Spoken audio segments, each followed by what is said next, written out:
Ce samedi 28 mars, Université Émeraude du Congo a vibré au rythme de la connaissance et de la réflexion à l'occasion de sa journée scientifique. Organisée sous le thème évocateur Les livres face à l'intelligence artificielle. Dès 8h30, les étudiants, enseignants, chercheurs et invités ont convergé vers les sites du complexe scolaire Les Progrès pour prendre part à cet événement académique majeur. L'accueil des participants, suivi d'une animation ambiante, a donné le ton d'une journée placée sous les signes du savoir et de l'innovation.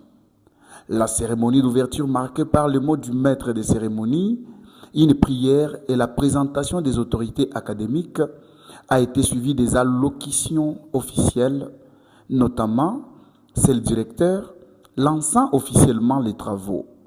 Cette journée est avant tout un espace de dialogue et de réflexion où se rencontrent différentes générations de chercheurs et de différentes approches scientifiques. Elle permet de valoriser les travaux menés au sein de l'université, d'encourager la collaboration interdisciplinaire et de créer des passerelles entre la recherche fondamentale et les applications concrètes au service de la société. Je tiens à saluer tout particulièrement l'engagement de nos enseignants-chercheurs et de nos chercheurs, dont le travail contribue chaque jour au rayonnement scientifique. Le moment fort de la matinée a été l'exposé du thème général présenté par le docteur Antoine Kayaya. Dans son intervention, il a mis en lumière les enjeux et défis actuels que pose l'intelligence artificielle face aux livres, soulignant à la fois les opportunités et les risques pour le monde académique et la production du savoir. Pour analyser les données qu'il contient et pour enrichir notre manière d'apprendre, ce que nous devons savoir, l'intelligence artificielle est intelligente lorsque vous êtes intelligent ou intelligente. C'est ce que vous devez savoir. L'intelligence artificielle est intelligente, c'est lorsque vous-même vous êtes intelligent.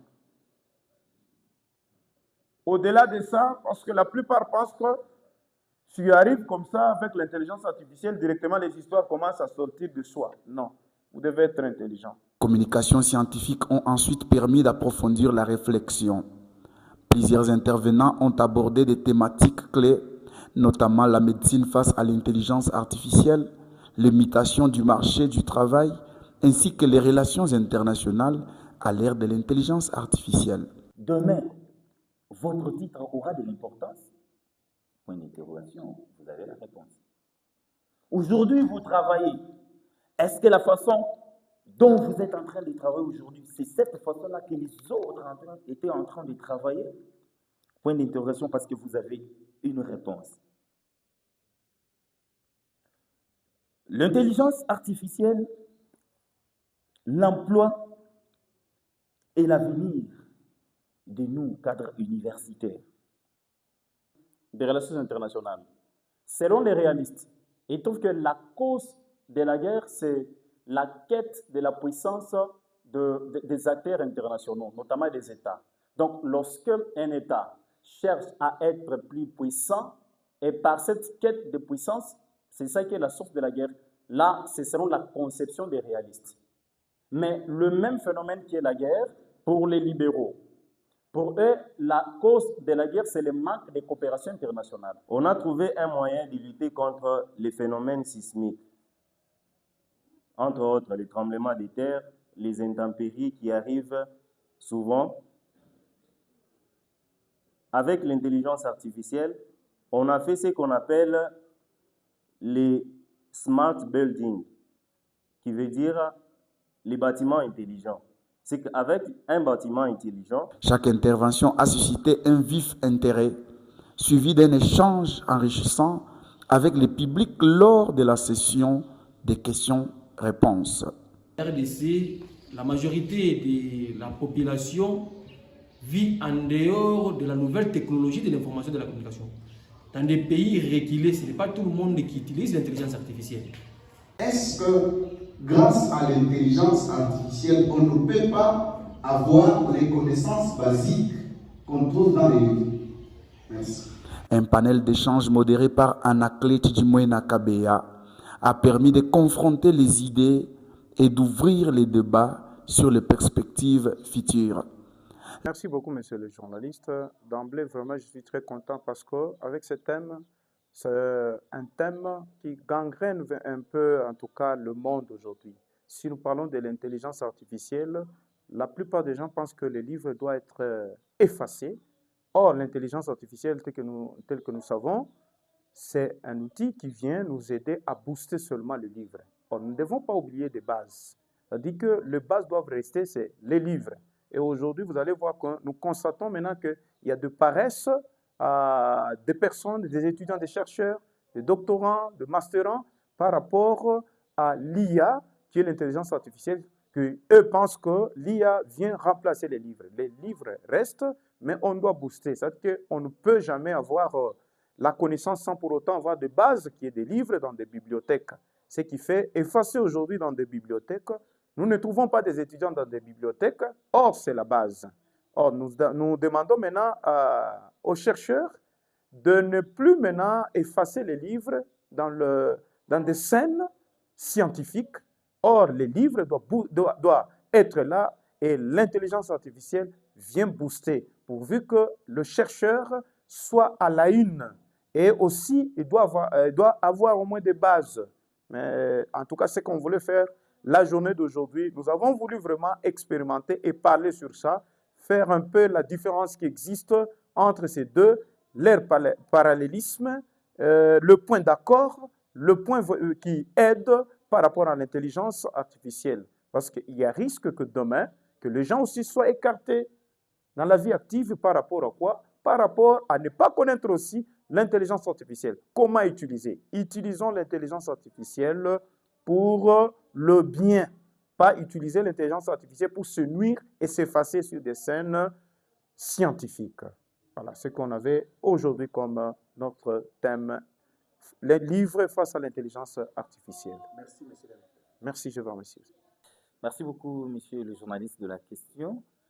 Nous savons que chaque jour qui passe, il y a toujours une nouveauté.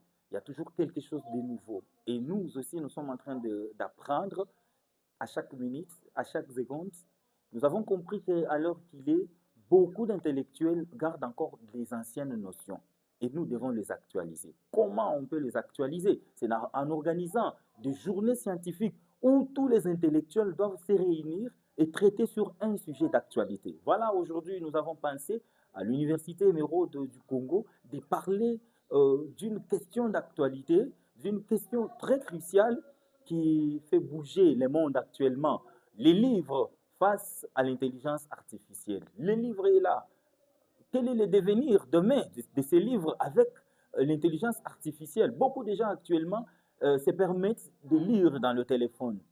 Ils lisent, ils travaillent avec l'intelligence artificielle, mais ne comparent pas les notions, n'analysent pas les données fournies par l'intelligence artificielle par rapport aux livres qui sont déjà fiables.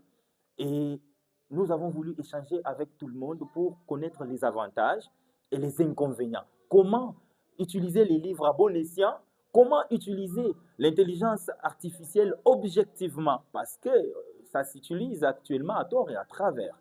Alors, comparativement au livre, nous avons dit que le livre ne sera jamais remplacé par l'intelligence artificielle, mais l'intelligence artificielle vient compléter les notions qui sont dans les livres. Parce que nous savons, il y a certains livres qui datent de très longtemps.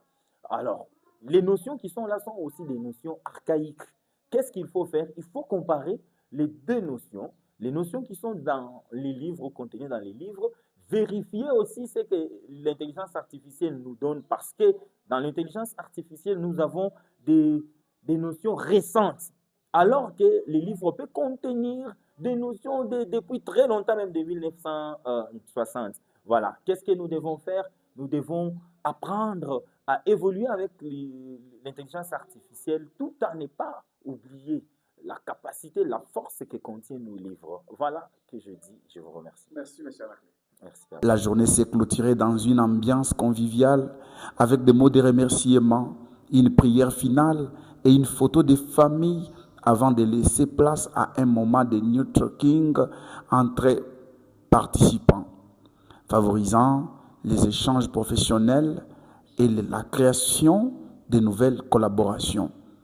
À travers cette initiative, l'Université Émeraude du Congo confirme son engagement à promouvoir la recherche scientifique et à encourager la réflexion sur les grandes mutations technologiques de notre époque.